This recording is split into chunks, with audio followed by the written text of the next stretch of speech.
সম্মানিত দর্শক, আজকে আলোচনা করব একটি দোয়া সম্পর্কে যা আপনি সিজদারত অবস্থায় 10 বার পাঠ করলে আল্লাহ নিজেই বলছেন আপনার সকল মনের আশা ও স্বপ্ন পূরণ করে দেবেন। সুবহানাল্লাহ। পুরো আমলটি করার নিয়ম জানতে ভিডিওটি শেষ পর্যন্ত না টেনে দেখুন। আল্লাহ, যেই ব্যক্তি শুরু থেকে শেষ পর্যন্ত এই ভিডিওটি দেখবে আপনি তার সকল আশা ও স্বপ্ন পূরণ করে দিন। সবাই একবার কমেন্টে আমিন লিখুন। বলা যায় না কার আমিন কখন কবুল হয়ে যায়। আসসালামু আলাইকুম ওয়া রাহমাতুল্লাহ। প্রিয় কলিজার ভাই ও বোনেরা, আশা করি মহান রাব্বুল আলামিনের অশেষ মেহেরবানি ও দয়ায় আপনারা সকলেই ভালো আছেন।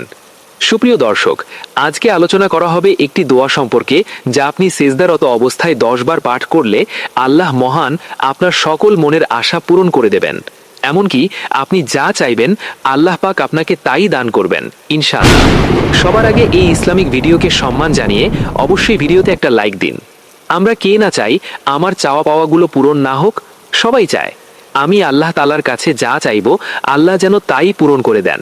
সবাই চায় আল্লাহ তাআলার প্রিয় বান্দা বান্দি হতে। এজন্য সমাজের সকল মাখলুকাতের আশা আকাঙ্ক্ষাগুলো আল্লাহ সুবহানাহু ওয়া তাআলা পূরণ করে থাকেন। আপনি যদি এই দোয়াটি সিজদার মধ্যে 10 বার পাঠ করতে পারেন তাহলে আল্লাহ তাআলা আপনার মনের সকল চাওয়া পাওয়াগুলো পূরণ করে দেবেন। সুবহানাল্লাহ। আমরা এতদিন শুধু মোনাজাতে দোয়া করা শিখেছি, অথচ সিজদার মধ্যেও কিন্তু দোয়া করা সম্ভব। সিজদার মধ্যে রাব্বুল আলামিনের সবচেয়ে ঘনিষ্ঠ হয়ে যায় বান্দা। হাদিস শরীফে আছে যে বান্দা কখন আল্লাহ রাব্বুল আলামিনের সবচেয়ে কাছাকাছি চলে যায়। এর একমাত্র উত্তর হাদিস শরীফে রাসূলুল্লাহ সাল্লাল্লাহু আলাইহি ওয়াসাল্লাম বলেছেন যে বান্দা সবচেয়ে নিকটবর্তী হয় যখন সে সিজদায় যায়, তখন বান্দা এবং রাব্বুল আলামিনের মধ্যে আর কোনো গ্যাপ থাকে না। সুবহানাল্লাহ, আল্লাহু আকবার। আপনি যা চাইবেন আল্লাহ তাআলা তখন তাই কবুল করবেন। সম্মানিত দর্শক, এর জন্য আপনার মনের মধ্যে যথেষ্ট পরিমাণ ইয়াকিন ও ইখলাস থাকতে হবে। আমি সবসময় এই কথাটি বলে আসছি, দোয়া বা আমল রাব্বুল আলামিনের দরবারে কবুল হওয়ার জন্য আপনার দিলের মধ্যে পরিপূর্ণ আস্থা রাখতে হবে, 100% বিশ্বাস রাখতে হবে এবং নিয়ম জেনে এবং তা মেনে আমলটি করতে হবে। ইনশাআল্লাহ আল্লাহ তাআলার রহমতে আপনি সফলতা পাবেন। আর আমাদের মায়ার নবীজি বলেছেন যে আমার একটি কথাও শেয়ার করে অন্যের কাছে পৌঁছে দিবে, কিয়ামতের দিন আমি তার জন্য জান্নাতের সুপারিশ করব। সুবহানাল্লাহ। তাই সওয়াবের নিয়তে এই ভিডিওটি যত পারেন শেয়ার করে দিন। আমলটি করার নিয়ম হলো, এই আমলটি করতে হবে আপনাকে তাহাজ্জুদের নামাজের সময়, অথবা এটি করতে হবে নফল নামাজের সময়, এবং সবচেয়ে শ্রেষ্ঠ সময় হচ্ছে তাহাজ্জুদের নামাজের সময়, কেননা তাহাজ্জুদের নামাজ পড়া হয় শেষ রাতে। আর হাদিস শরীফে আছে শেষ রাতের একটি বিশেষ সময় আল্লাহ রাব্বুল আলামিন নিচের আসমানে নেমে এসে বান্দাদের উদ্দেশ্যে বলেন, কার কি প্রয়োজন আমার কাছে চাও, আমি তা পূরণ করে দিব। কে অভাবগ্রস্ত আমার কাছে চাও, আমি অভাব মিটিয়ে দিব।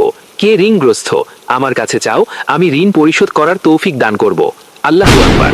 সুবহানাল্লাহ। আপনি তখন যদি তাহাজ্জুদের বিছানায় নামাজে দাঁড়িয়ে সিজদারত হয়ে রাব্বুল আলামিনের দরবারে এই দোয়াটি 10 বার পাঠ করেন, আল্লাহ তাআলা আপনার মনের সকল ইচ্ছাগুলো পূরণ করে দেবেন ইনশাআল্লাহ। অথবা নফল নামাজেও পড়তে পারেন। দোয়াটি হচ্ছে কোরআন শরীফেরই আয়াত। আমরা সবসময় মোনাজাতে পড়ে থাকি, রব্বানা আতিনা ফিদ দুনিয়া হাসানা, হে রব আপনি আমার দুনিয়াতে কল্যাণ দান করুন, ওয়াফিল আখিরাতি হাসানা, হে আল্লাহ আপনি আখিরাতেও আমাকে কল্যাণ দান করুন, ওয়াকিনা আযাবান্নার, হে প্রভু আপনি আমাকে জাহান্নামের আগুন থেকে বাঁচান। সূরা বাকারার 201 নম্বর আয়াত। সুপ্রিয় দর্শক, পবিত্র কোরআনে বর্ণিত এই দোয়াকে সর্বশ্রেষ্ঠ দোয়া বলা হয়। হযরত মুহাম্মদ সাল্লাল্লাহু আলাইহি ওয়াসাল্লাম এই দোয়াটি সবচেয়ে বেশি করতেন। আপনি তাহাজ্জুদের নামাজের ভেতরে সেজদারত অবস্থায় প্রথম সেজদা হোক, দ্বিতীয় সেজদা হোক, প্রতি রাকাতেই হোক, সেজদার তাসবিহ পাঠ করে সেজদারত অবস্থায় এই দোয়াটি দিল থেকে খালেস নিয়তে চোখের পানি ছেড়ে দিয়ে 10 বার পাঠ করবেন। 10 বার পাঠ করে আপনি নামাজ শেষ করে কয়েকবার আস্তাগফিরুল্লাহ, কয়েকবার দরুদ শরীফ পড়ে তারপর আল্লাহর কাছে হাত তুলুন, দোয়া করবেন। ইনশাআল্লাহ ইনশাআল্লাহ আপনি যা চাইবেন আল্লাহ পাক রব্বুল আলামিন আপনাকে তাই দান করবেন।